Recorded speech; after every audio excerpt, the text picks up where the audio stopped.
Hey friend, you know the verse, Ephesians 6, the armor of God. You've heard it preached, maybe even memorized it.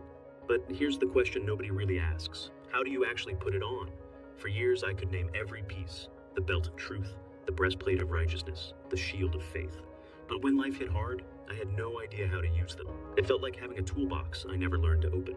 Then something changed. I stopped treating the armor like a metaphor and started treating it like real equipment for a real battle.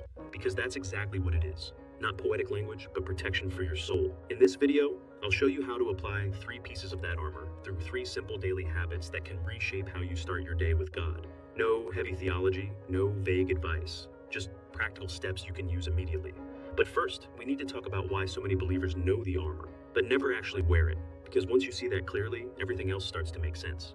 You've probably heard a sermon on the armor of God. Maybe you've even taught it in Sunday school. You know the list: belt, breastplate, shoes, shield, helmet, sword. But here's the honest question. When was the last time you actually used it? Most of us treat the armor like trivia. We know it's in Ephesians 6. We can name the pieces if someone asks. But when discouragement hits at 3 p.m., when doubt creeps in during worship, when that old sin pattern shows up again, we forget we even have armor to put on. It's like owning a fire extinguisher but never pulling it off the wall. You know where it is. You know what it's for. But in the moment the fire starts, you panic instead of using it.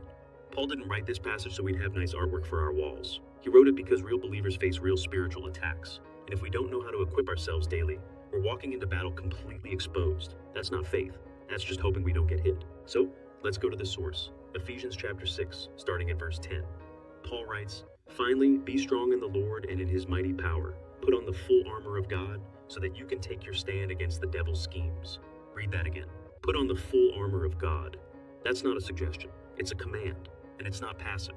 You have to do something. He goes on in verses 13 and 14. "Therefore, put on the full armor of God, so that when the day of evil comes, you may be able to stand your ground, and after you have done everything, to stand. Stand firm then, with the belt of truth buckled around your waist, with the breastplate of righteousness in place."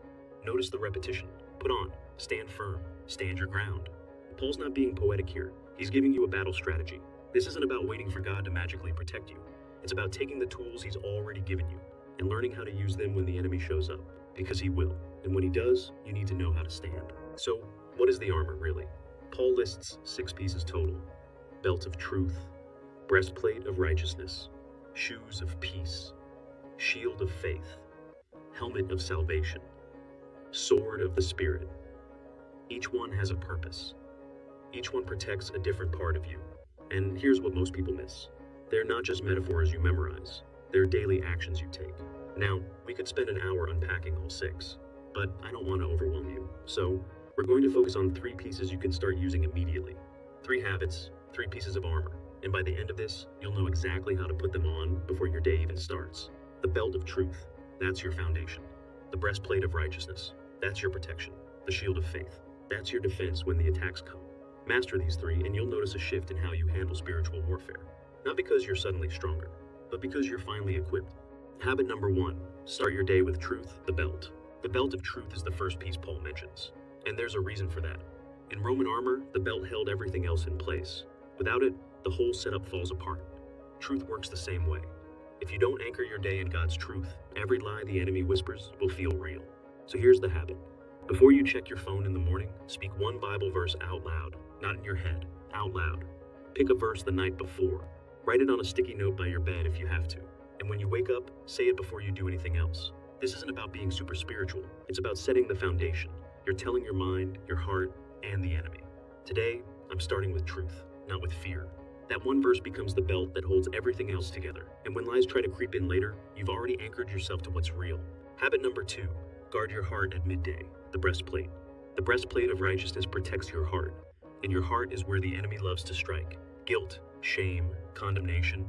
He'll remind you of every mistake you've made and whisper, "You're not good enough." That's why you need this piece in place. Here's the habit. Set a reminder on your phone for noon. When it goes off, pause for 2 minutes and ask yourself 1 question. What am I allowing into my heart right now? Maybe it's bitterness from an argument. Maybe it's anxiety about something you can't control. Whatever it is, confess it. Hand it to God. Reset. This isn't about being perfect. Righteousness isn't something you earn. It's your right standing with God through Christ. But you still have to guard your heart daily. That 2-minute check-in keeps you from carrying weight you were never meant to hold. It's a reset button before the day spirals. Habit number 3, end your day with faith, the shield. The shield of faith is your active defense. Paul says it extinguishes all the flaming arrows of the evil one. Those arrows are the accusations, the doubts, the what-ifs that hit you out of nowhere, and faith is how you block them. Here's the habit. Before you go to bed, write down one lie or attack you face today. It could be a thought like, God doesn't care about you, or you're never going to change. Then, right next to it, write one truth about who God is that counters that lie. Example, fear said I'm alone, but God's word says he'll never leave me or forsake me. This trains you to recognize when you're under attack.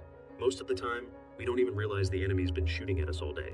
But when you end your day reflecting like this, you start to see the pattern. And the more you practice blocking those arrows with truth, the less power they have over you. So, what happens if you miss a day? Maybe you sleep through your alarm and forget the morning verse. Maybe midday gets crazy and you skip the check-in. That doesn't mean you failed, it means you're human. The armor is always available. It doesn't disappear because you forgot to put it on yesterday. You just pick it back up and start again. Even soldiers have to re-equip every single day. This isn't about perfection, it's about progress. God's not standing there with a clipboard marking you down. He's standing there with the armor in his hand saying, ready to try again? So give yourself grace. The goal isn't a perfect streak.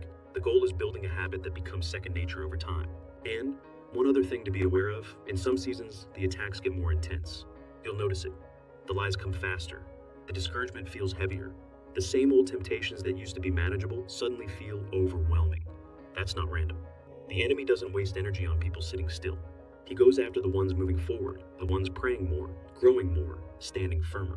If the battle's getting harder, it might mean you're actually winning. This is when you double down on the habits. Don't skip the morning verse, say 2. Don't rush the midday reset. Take 5 minutes instead of 2. Write down more at night if you need to.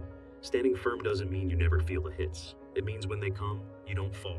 You planted your feet on truth, you guarded your heart, and you raised your shield. And that's how you outlast the attack. So now let's recap what we just covered. 3 pieces of armor, 3 daily habits, belt of truth. Start your day with 1 Bible verse spoken out loud. Breastplate of righteousness. Pause at midday and guard your heart with a 2-minute reset. Shield of faith. End your day by writing down 1 lie you faced and the truth that counters it. That's it. Simple, practical, daily. You don't have to do all 3 perfectly tomorrow. Just pick one. Start with the morning verse if you need a strong foundation. Start with the midday check-in if your heart's been taking hits. Start with the evening reflection if you need to recognize the attacks you've been missing. Pick one and commit to it for 7 days. Right now, before you close this video, set a reminder. Morning alarm, midday notification, bedtime journal, whatever you need to make this real. Don't let this be another video you watched and forgot. Let it be the week everything shifted. Then come back and tell me in the comments, which piece of armor are you putting on first? I want to know. And someone else scrolling through might need to see your comment tonight. If this helped you, hit like so more people can find it. Subscribe for more honest, practical Bible truth. No hype, just hope. And tools you can actually use when the battle shows up. This is the low-key Christian. We're all quietly fighting battles that God has already given us the weapons to win. God bless you, my friend.